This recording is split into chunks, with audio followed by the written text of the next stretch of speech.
Joined in the studio live by Mr. Otwekong Franklin Iso, who is the chairman of the Civil Liberties Organization of Nigeria, CLO, in Akwa Ibom State. Right about now, we'll be bringing him live on the microphone. Hello, good morning, and welcome to the studio, sir.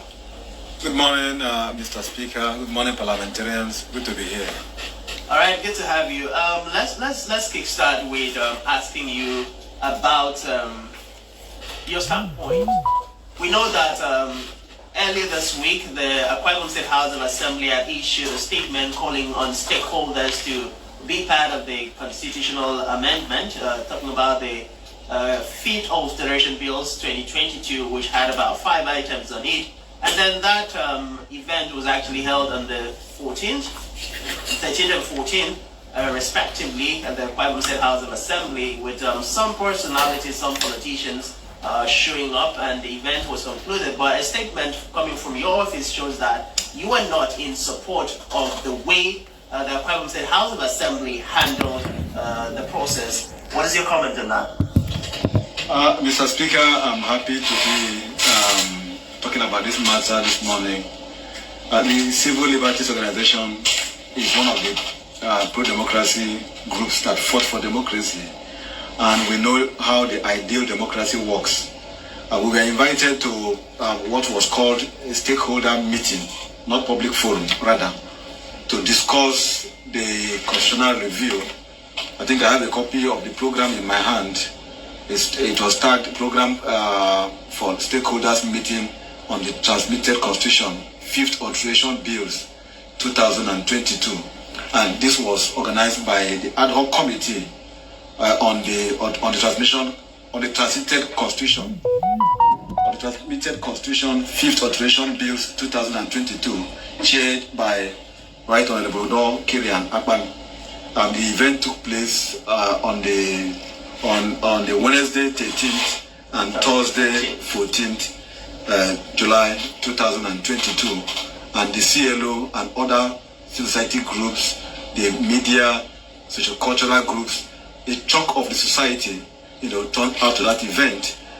Surprisingly, this is the first time to place on record that the House of Assembly will be inviting people to a stakeholders meeting or to a public forum that will be discussing such an important issue like the Constitution without giving us a prior copies of the proposed amendments.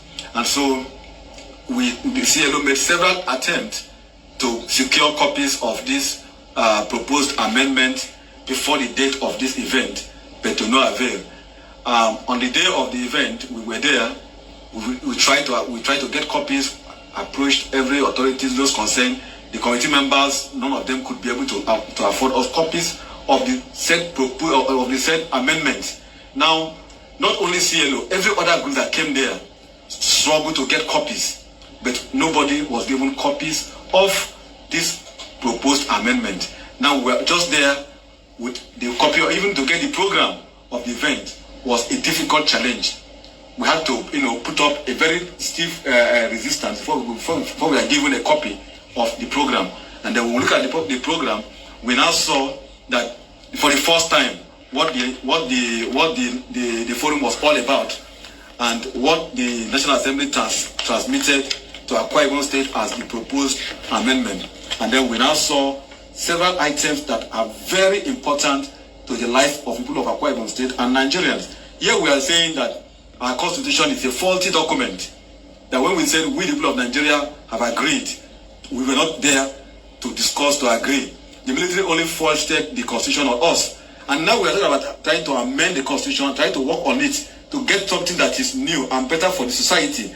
And here, the lawmakers whose duty it is to make us be part of that exercise shut us out of it by not allowing us to have the ample opportunity to make input. We are just there with the programs, and the programs only listed out the titles of the amendment, not the details. So we were just shut out. Not only CLO, every other group that came there did not have copies of the proposed amendment. So what we are saying is that what the Assembly did fell short of parliamentary standard and should not be acceptable by the House of Assembly, by the Right Honorable Speaker, and all other members of the assembly that the assembly should reorganize a public hearing and let every person who are invited be given copies of the proposed amendment so that we can go there, make input on what we want and what we think our constitution should be, because this is what revolves, what controls the life of everyone. But if you look at the items, if you want to discuss the items listed, very key issues that we have over time been talking about. For instance, the constitution that is being proposed, the proposed amendment, talked about. Let me start from Bill number 30. Bill number 30 talked about fingerprint, moving fingerprint from the exclusive list to the concurrent list. Bill number 31 talked about prisons, the name changing of the name prisons to correctional centers. Bill number 32 talks about railways. This is in the exclusive list, bringing it now to concurrent list so that the state government can as well legislate on railways. Bill number 33 talked about the power sector, which we have been clamoring that we need state government to also have powers to also generate, transmit, and distribute powers. All right, let me quickly quote in. I know that when the National Assembly, within the Akwa Ibom State House of Assembly, sent the stakeholders invitation notice on last week, one of the 4 issues were highlighted on the invitation. Said devaluation of powers and sundry issues, and political parties, elections, political office holders, executive, legislative, and judiciary, local government, federal capital territory, and statutory bodies.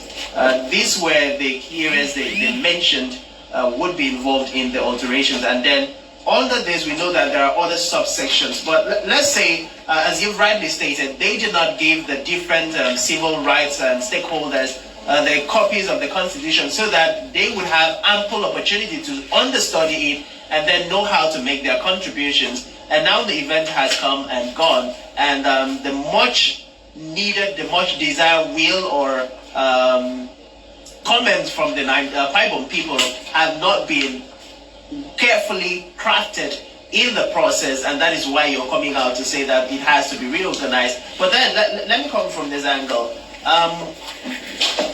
Before now, when the Akwa Ibom State House of Assembly, have they been giving out other documents related to constitutional or plenary activities before now? Have they been giving out documents? I must commend the House of Assembly, the current House of Assembly under Right Honorable Anyeka Mbasi. This is one assembly that has organized several public hearings, and copies of the bills, proposed amendment bills, are sent to the stakeholders. CLO has always been invited, and every other group, the NLC, the NUJ, the NBA, the NMA, and other sectors and other places have been invited with copies of the bill prior to the public hearings. Because the purpose of the public hearing is for you to come and make input on the proposed bill. So if you are not given a copy of the bill, you will not want to make input, one input to make. So this is the first time that this particular ad hoc committee, chaired by Right Honorable could not perform and do what it ought to do by not giving the people, those who are invited, the copy of this bill, which is available with them. And this bill, this function is funded. Monies are allocated for it. Why not make the bills available for everyone to have input?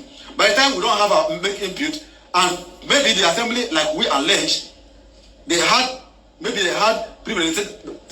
premeditated position to submit to the National Assembly, and then that is the stand of the people of the state. If we're not allowed to make input in what becomes of the final draft of the Constitution, tomorrow we'll be here to lament that we don't have good roads in Calabar to highway. We don't have good road in Yakuruan. We don't have good facilities